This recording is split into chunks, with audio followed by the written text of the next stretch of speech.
Hello, and welcome to Shows to Astonish. I am your host, the Fat Mantis, and today I will be reviewing Raised by Wolves episodes 4 and 5. This is absolutely, with hands down, the best science fiction show on TV, cable or streaming, currently available, and unfortunately no one is watching it. Quite frankly, it's because no one has HBO Max, or should I say their sub count is one of the lowest in the business. To be honest, it's because of that huge price tag. I only know one person in my life who can possibly afford that monthly charge, and that's my Uncle Moneybags. Sweet old Uncle Moneybags. He's always there when I go to jail to bail me out, but sorry, bad joke. So we'll just kick it off with the Orphanage. Now, it starts off with mother and father doing what they usually do this entire series, which is prevent their children from doing stupid things like falling down wells or eating poison. That's right, the children that they have are very, very stupid. If this is the future of humanity's intelligence, I am extremely fearful. It's like that movie Idiocracy all over again. So yes, they pull Paul out of the well, and it's interesting that we bring up Paul, because I need to bring up the prophecy. Now, of course, in every writer's room nowadays, every sci-fi fantasy show has to have the chosen one. I don't know why they keep reusing it. Like, they're in the writer's room and they're like, you know what people love? Chosen ones. Let's make them the chosen one. You know, like Harry Potter. However, the chosen one theory doesn't dominate the conversation of this show, which is why I am giving it a huge pass on this one. The prophecy states that it is a boy who's raised in an empty land. And quite literally, Campion is raised in an empty land. There's no people, no society. Heck, even his parents could be say empty because they don't have souls. They're robots, after all. However, there is another possible way of looking at it.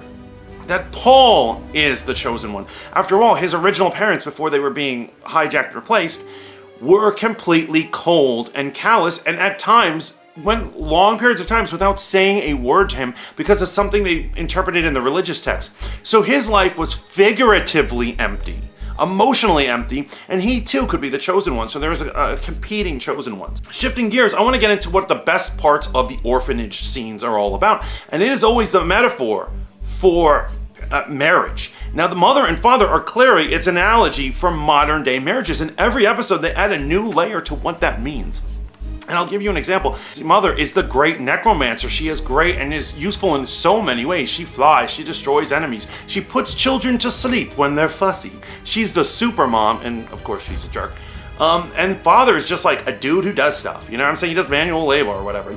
And so she is speaking to her daughter and she says, I think that he's upset that he's not useful anymore. I need to make him feel useful. And this is very clearly an analogy. In modern times, when a wife starts making more money or significantly more money than her husband, and what it is, he becomes emasculated and feels useless in the marriage because men used to be the provider, and that is very much what it is. Before they discovered her necromantic powers, father was far more useful, and now he kind of does nothing.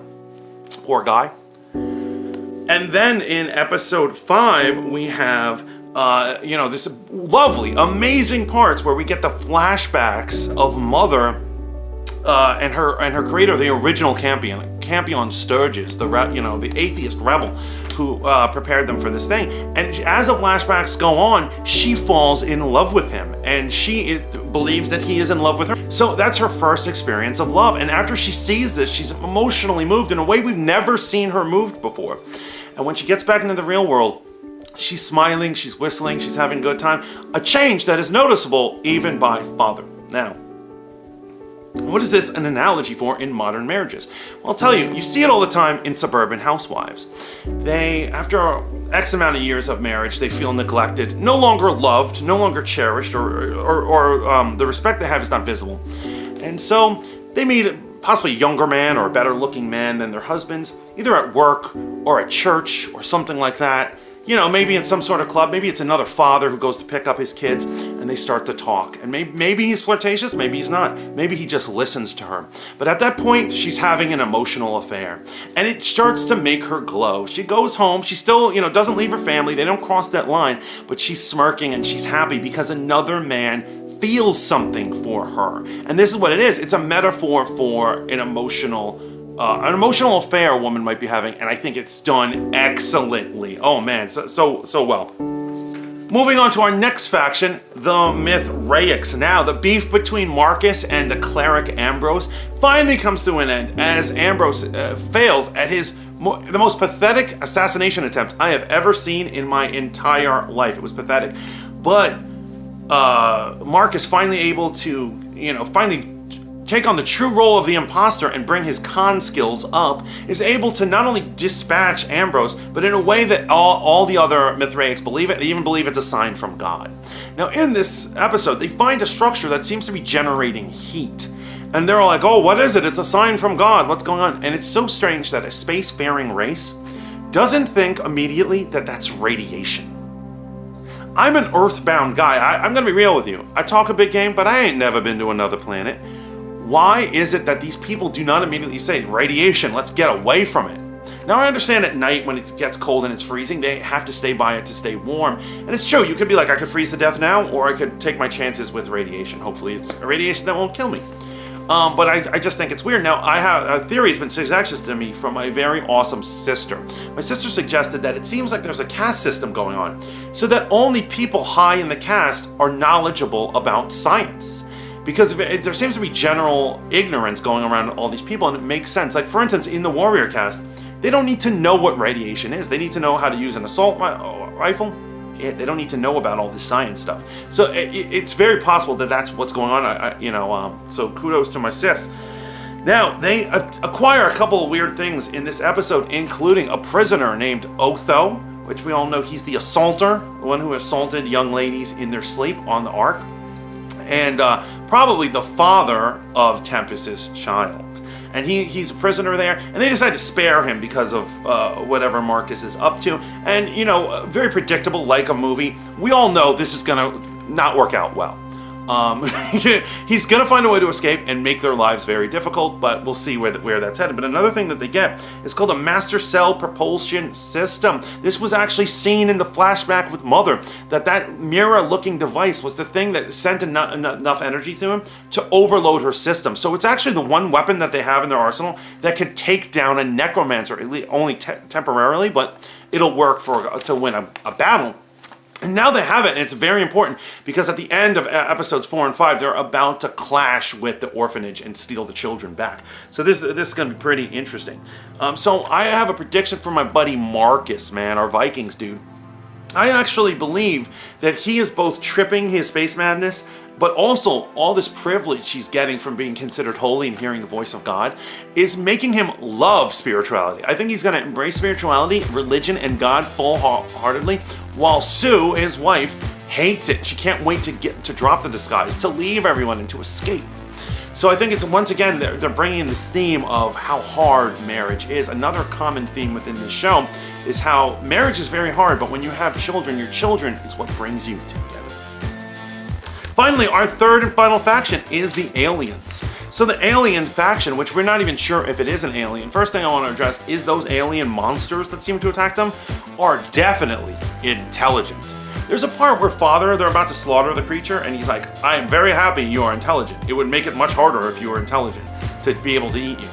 I think him saying that line, it is clear, it will be revealed that they are intelligent, they just simply don't have a way to communicate with us, right?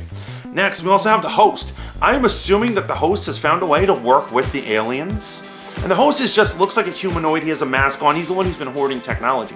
It is my theory that the host didn't come from the Ark. It's clear he's been on the planet for many, many years. And I believe that he is a refugee from the war of past. Even before they set sail, our main characters, to come to this planet, he came first. And finally, we have Tally. Right, so Tally is a little girl, she doesn't seem to have aged, and she seems to be a delusion that only the robots can see. Bonus points if you got the reference of what I just did right there. So only they can see her, which is weird because, robots aren't supposed to have delusions, and another thing is robots aren't supposed to be haunted. Let's face it, in Western spirituality, we do not believe that robots or inanimate things can be haunted. It's humans who are haunted by ghosts. So she probably is not a ghost. What is she? I have two theories here. Well, obviously the first one is obvious. Tally is still alive and she was raised by the host. The host raised her to survive. Which once again is playing back on the constant theme of raised by wolves. Multiple characters in this series are raised by wolves as the children in the orphanage are being raised by these androids in a way that is totally different than the way their family and society wants them to be raised, as atheists, and therefore they are raised by wolves.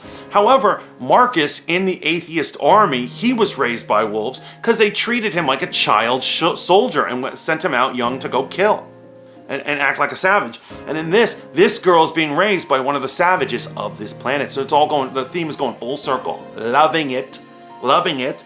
Possibly the radiation on the planet, the same radiation that came from the structure earlier in the episode, is actually messing with the sensor systems of the facial recognition systems of our robots. And every time they see Tally, she will always appear to them. A glitch in it will make them think she is a little girl.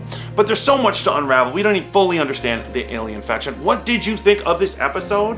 What are your predictions, and what do you think about all my analogies going here? Am I off the cuff? Just please let me know in the comments. Until next time, remember to like, share, and subscribe to both me and to HBO Max. But until next time, ciao for now.